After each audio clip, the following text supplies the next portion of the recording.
Please welcome Bill.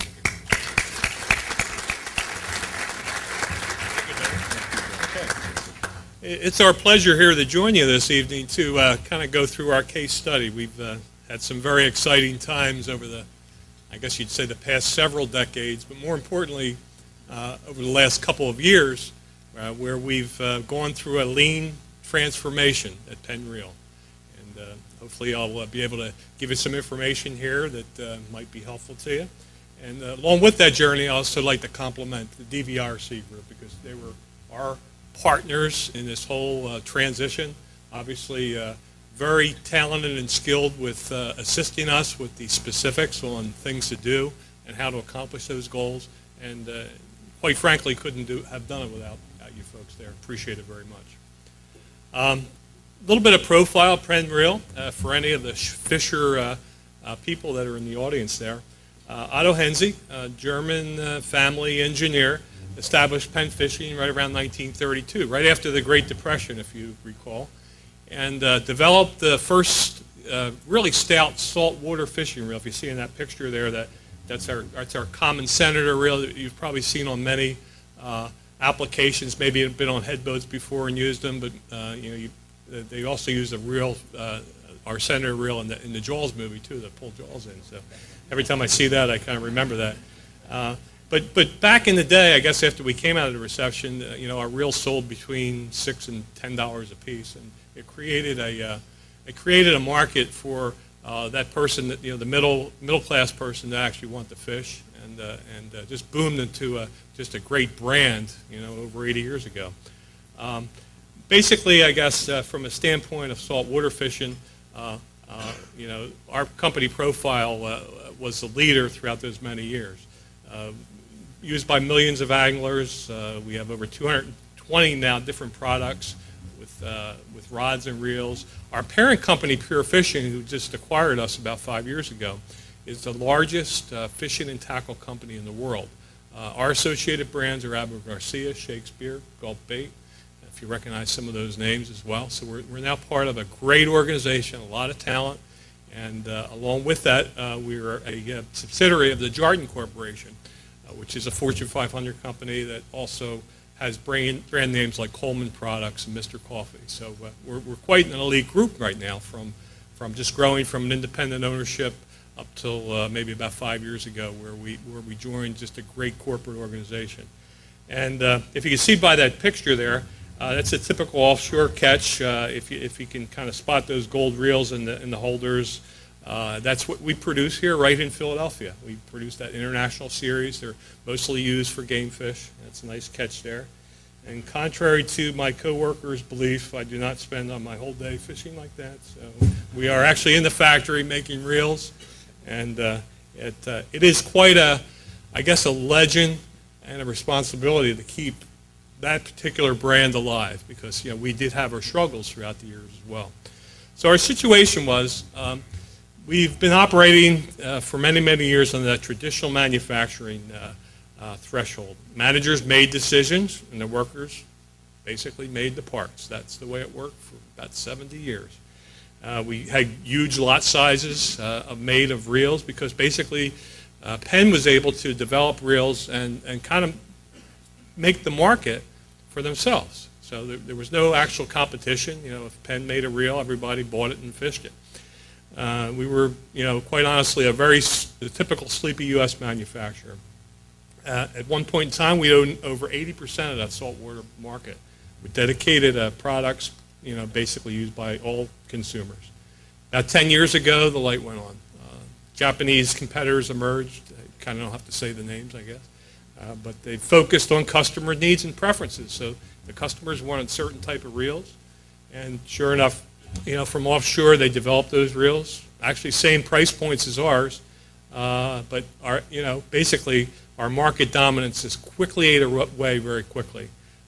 In Philadelphia or Pennsylvania itself, we have multiple plants with over 450 employees, and today, we have comfortably 90 very talented, very skilled employees in our main building on Hunting Park Avenue, which is our original building right off of Kelly Drive, and it's just an awesome workforce, and again, making a turnaround, very exciting place to work. I think I skipped one there. Okay. In 2005, we were purchased by Pure Fishing. And basically, that was kind of our driving force to go into a different competitive position.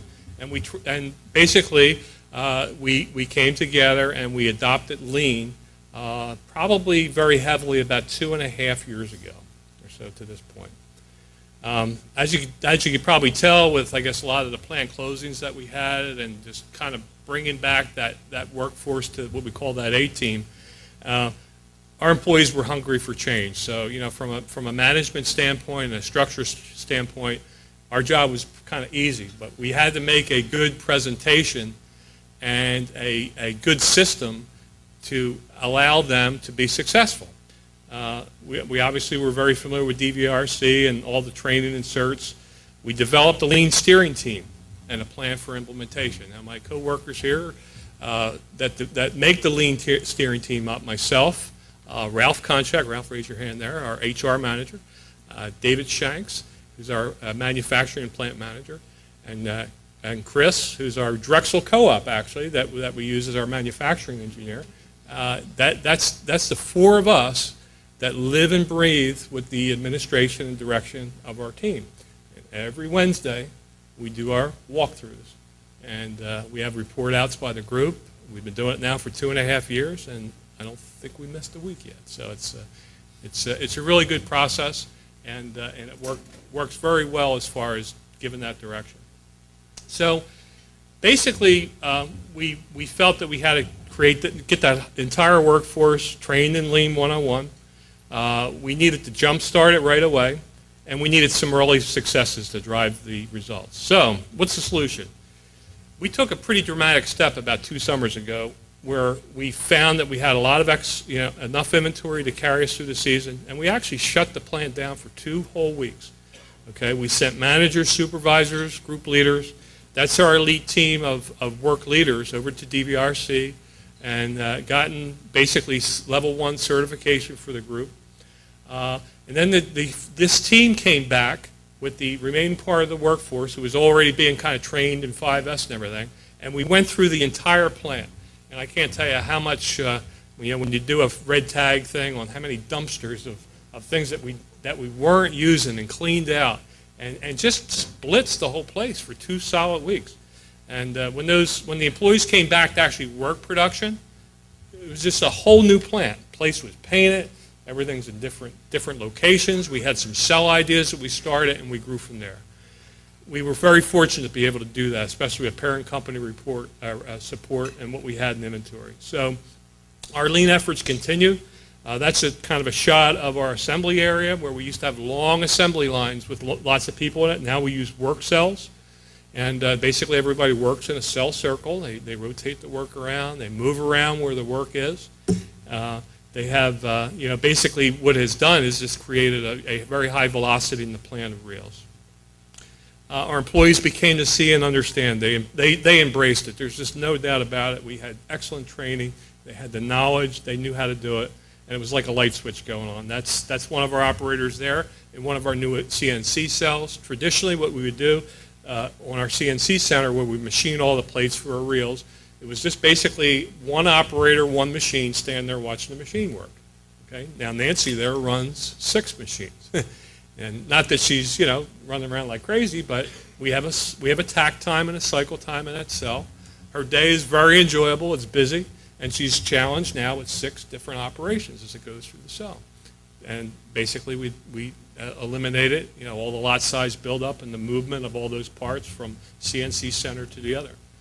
So that the results, I guess, were that culture evolved. We have now a new competitive approach to manufacturing. And basically, I can honestly say that we turned that company around about last year. I mean, we felt it. We felt it because we got a lot more recognition. New products came on the board from design and engineering and marketing that now were being channeled back into a U.S. plant rather than to an offshore facility. And so we felt we turned the corner. And since then, we've really started to run through a lot of opportunity.